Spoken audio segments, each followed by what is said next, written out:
What an embarrassment. What an absolute embarrassment.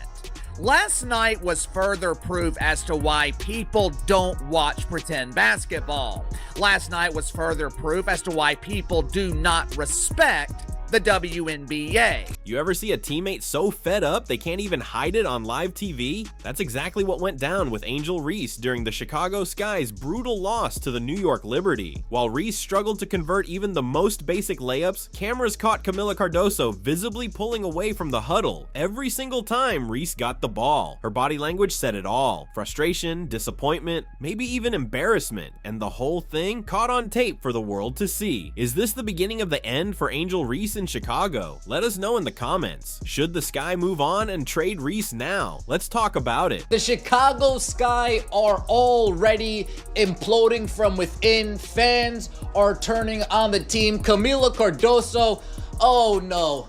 Free Kamilla Cardoso. She is fed up with the Chicago Sky experiment.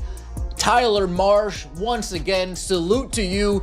You are doing the rest of the league a favor. The Chicago Sky just etched their name into the WNBA history books, but not in a way anyone would want. Through just 2 games, they've racked up a staggering minus 60-point differential. Yeah, that sounds bad, but in WNBA terms, it's a total meltdown. No team has ever kicked off a season this disastrously. What started as a squad with playoff dreams has spiraled into a full-blown crisis, and it only took 48 minutes of basketball to get there. Angel Reese had her worst professional basketball game, and I'm not even stretching that out. That's not me trying to be overly elaborate, trying to really make it sound awful. No, she was bad. 0 of 8 from the field, 12 rebounds, of which I believe 8 were offensive.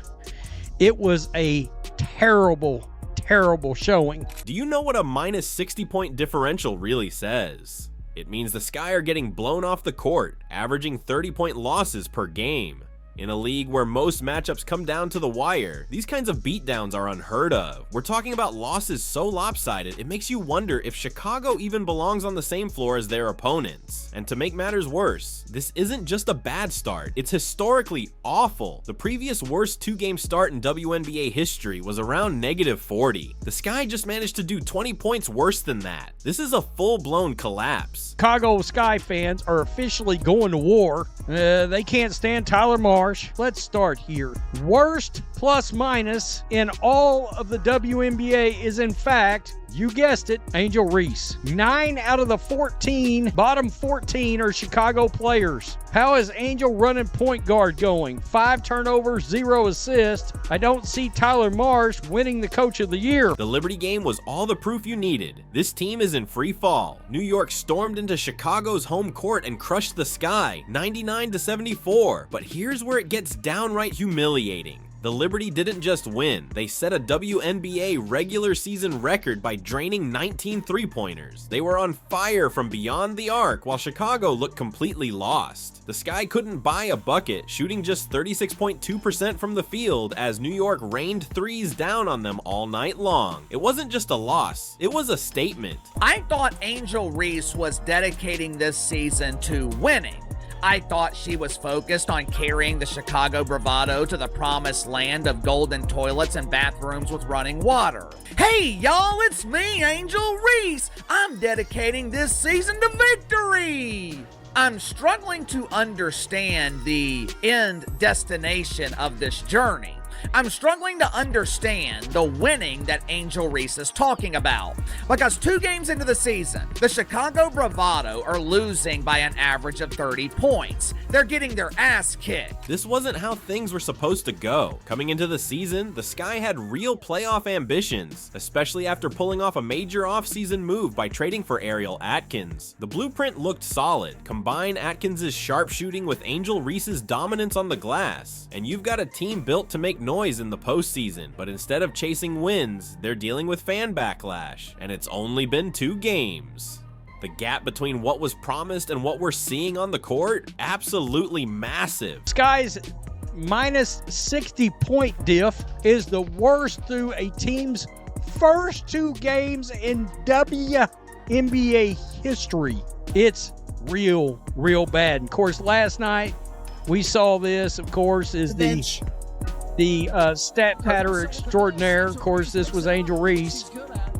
She got blocked, I don't know how many times, by Jonquel Jones, who just wore her ass out. By the way, all them blocks, when she got the ball back, that's an offensive rebound. Certainly maybe the most embarrassing WNBA clip of all time. It's up there, unfortunately, for Angel Reese. There's many of those over time. The numbers don't lie, and what they reveal is a team that's falling apart from top to bottom. When you're shooting this poorly and allowing opponents to break records on your home court, it's not just a rough patch, it's a full-blown system failure. The offensive struggles are obvious, but the defensive collapse is just as alarming. And when a team unravels this fast, tensions inside the locker room usually start bubbling up. That's exactly what we saw in the blowout loss to the Liberty. Players stood by as their teammates missed shot after shot, while the other side lit them up from deep and celebrated in their faces. That kind of humiliation, it builds frustration fast, and the cameras caught every second of it. The body language, the reactions, the cracks in team chemistry. We'll break down Kamilla Cardoso's reaction in a moment,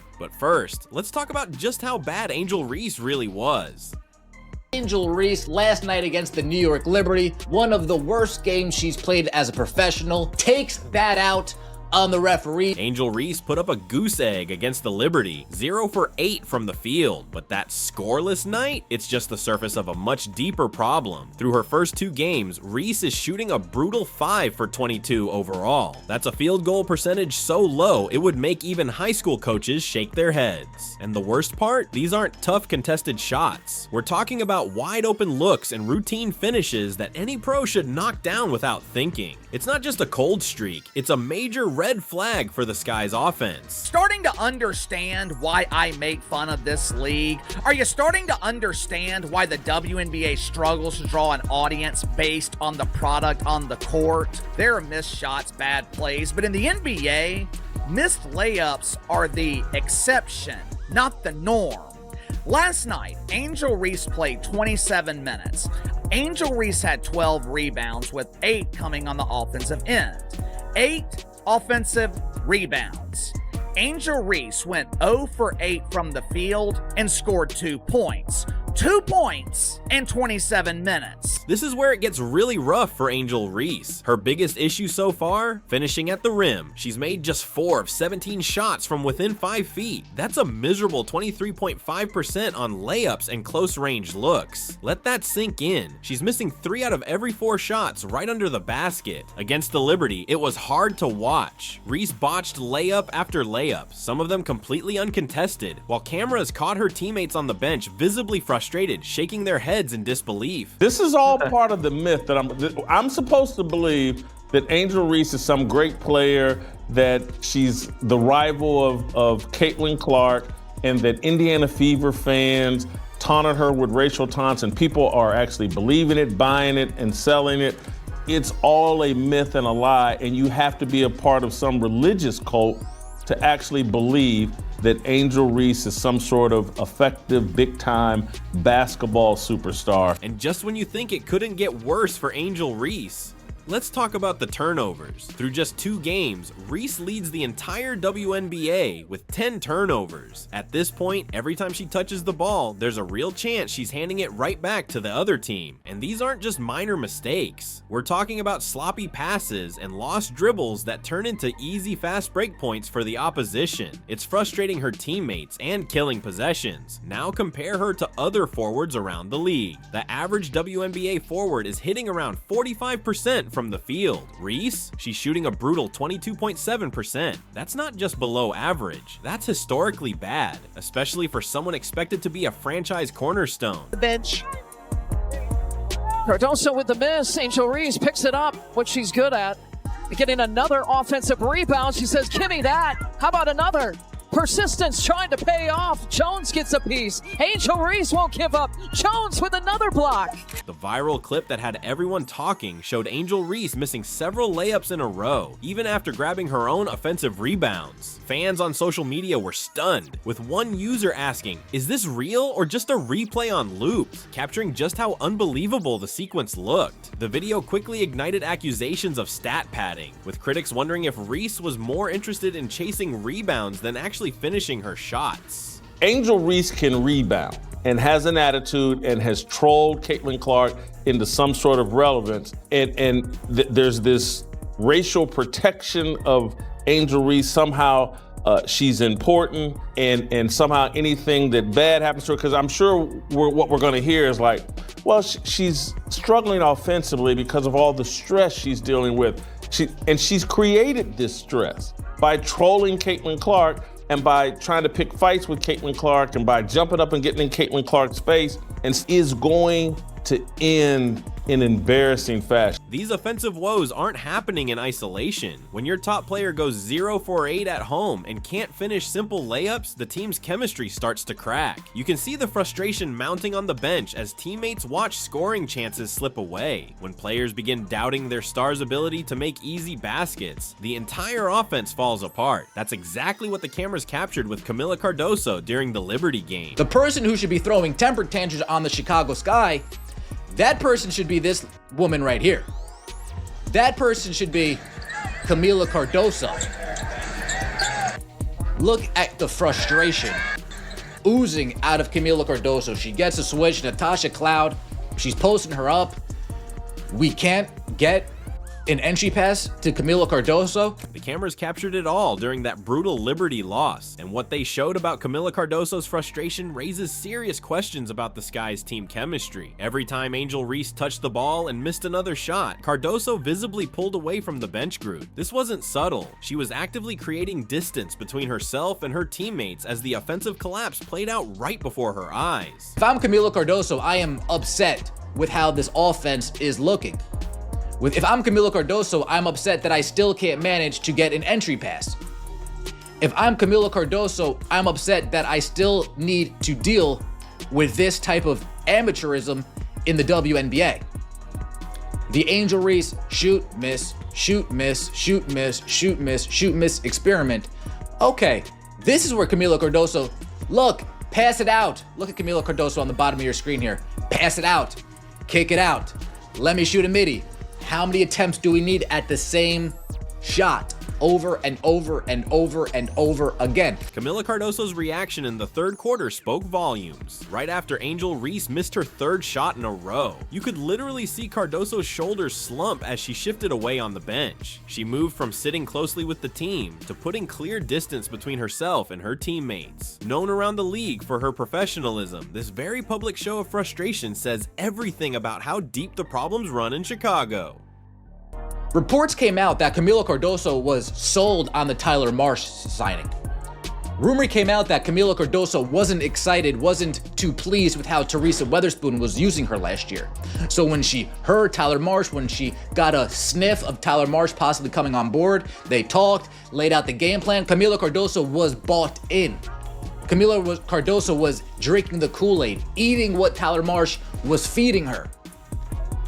But again, sold a fake bill of goods. What makes this moment even more telling is that Kamilla Cardoso rarely lets her emotions show during games. She's known for staying calm and collected no matter what's happening on the court. So when a player with such a steady temperament can't hide her frustration on live TV, you know things have hit a serious low. Fans could clearly see her disappointment. It was impossible to miss. Veteran point guard Courtney Vandersloot didn't hold back when addressing the team's struggles after the game. She admitted, "A lot of it comes down to just dumb mistakes. Offensively, we haven't found our rhythm yet. We're a little out of sync, but that will come with time. We have to build our chemistry." Vandersloot also highlighted their spacing problems, saying, "We're still trying to figure out spacing. We haven't quite figured out how to position our post players to really maximize our offense." First part about this Kamilla Cardoso last night is you seeing her visibly giving up on her team here. Look at this. Look at this. Kamilla Cardoso literally walking towards the New York Liberty bench. walking towards the New York Liberty bench, like, hey, Brianna, Sabrina, scoot over a little bit. Let me take a seat. Hey, Sandy, is there any room on the bench for me? Can you guys use an extra player? Can I switch jerseys and see how I fit on this team? These aren't the words of a team confident in their system or each other. When your veteran leader openly calls plays dumb and admits the squad is struggling to figure out basic positioning, it's clear frustration is boiling over behind the scenes. The lack of unity is breeding a toxic atmosphere where players end up working against one another instead of in sync. Successful WNBA teams find ways to lift up struggling teammates during rough patches. They create easier scoring chances and keep energy positive on the bench. The Sky?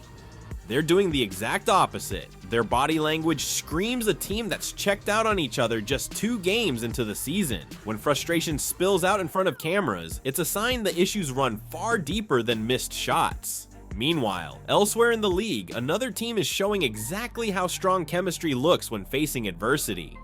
The Bravado don't need skilled players throughout their roster. They have Angel Reese. According to the media, Angel Reese is the equivalent of Caitlin Clark. Prepare yourself to be mesmerized at the elite athleticism of Angel Reese. While the Sky were unraveling right in front of everyone, Caitlin Clark and the Indiana Fever demonstrated exactly how a team should handle setbacks. After dropping a game to the Atlanta Dream earlier in the week, the Fever quickly regrouped and came back with a commanding victory in the rematch. This wasn't just a simple win, it was a powerful message about the strength that comes when teammates lift each other up instead of growing distant on the sideline. Our fight, the toughness that we showed, our ability to stay together. Our bench was really engaged in every timeout and in every huddle. We were all engaged. The Fever's reaction to that early loss says it all about their team chemistry. Instead of blaming each other or showing frustration, they turned the defeat into fuel to improve. You could see players like Lexi Hull, Aaliyah Boston, and Kelsey Mitchell rallying around Caitlin Clark during timeouts and breaks in the game. Whenever Clark faced heavy pressure from Atlanta's defense, her teammates were right there, opening up space and finding ways to set her up for clear shots. Sophie Cunningham and Lexi Hull are the real deal. That's what it does look like.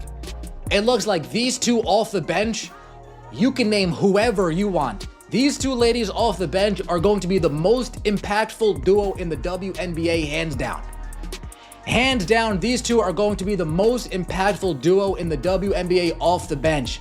They bring the energy, they bring the heat, they're able to score, they play defense. Let's be honest about the huge gap between these two stars. Even on a relatively off night, Caitlin Clark put up 11 points, 6 assists, and 4 rebounds. Now compare that to Angel Reese's complete 0 for 8 meltdown, where she couldn't find the basket from anywhere. Clark's impact went beyond just the stats. She was creating chances for her teammates and keeping the offense moving smoothly all game long. The contrast in their team's offensive systems says it all. Indiana's coaching staff has designed a setup that opens driving lanes and generates wide open shots, with every player knowing their role and executing it flawlessly. Meanwhile, Chicago's offense feels cramped and chaotic, with players getting tangled up and stepping on each other's toes. When Courtney Vandersloot openly admits they can't even figure out basic spacing, it's clear the whole system is falling apart. Turning your back to your team, walking away from the active plays going on, walking away from the actual basketball action. Yeah, Kamilla Cardoso is not a happy camper over there in Chicago, and I don't blame her. Again, this is another year of the same nonsense. Social media hasn't stopped buzzing about Caitlin Clark's impressive comeback. Even LeBron James fan pages were shouting out her grit and leadership. With each game, the excitement around Indiana's future keeps growing. Meanwhile, Chicago fans are already demanding changes just 2 games into the season. That positive energy for the Fever sparks a snowball effect. Confidence rises, and team chemistry strengthens. The optimism surrounding Indiana couldn't be more different from the dark cloud hanging over Chicago. The Fever look like a squad building for the long haul, players trusting each other, a system that clicks, and a star who steps up when it counts. On the other hand, the Sky can't even get through a home game without teammates openly showing frustration on the sidelines. One team is crafting championship-level chemistry, while the other is unraveling under its own dysfunction. That contrast perfectly sums up why 2025 belongs to Caitlin Clark and the Fever, not Angel Reese and her struggling Sky. What a win for the Indiana Fever against the Atlanta Dream. Good teams win ugly. And that was what was most impressive to me about the Fever's performance against the Dream. When your own teammates can't even watch you play, it's time to face the harsh truth about your performance. Kamilla Cardoso's clear frustration on live TV says it all about Angel Reese's standing within the team. Missing 8 shots in a row? You can't expect your teammates to keep backing you. While the Fever are building something special, the Sky are falling apart from the inside out. Caitlin Clark has her teammates rallying around her during tough stretches, but Reese is seeing her own squad physically pull away on the bench. 2025 is shaping up to be Clark's year, and Reese needs to turn things around fast. Drop a comment below and tell us, should the Sky consider trading Reese? Don't forget to like, subscribe, and hit the notification bell so you never miss an update. Tap the video on screen, and we'll catch you in the next one.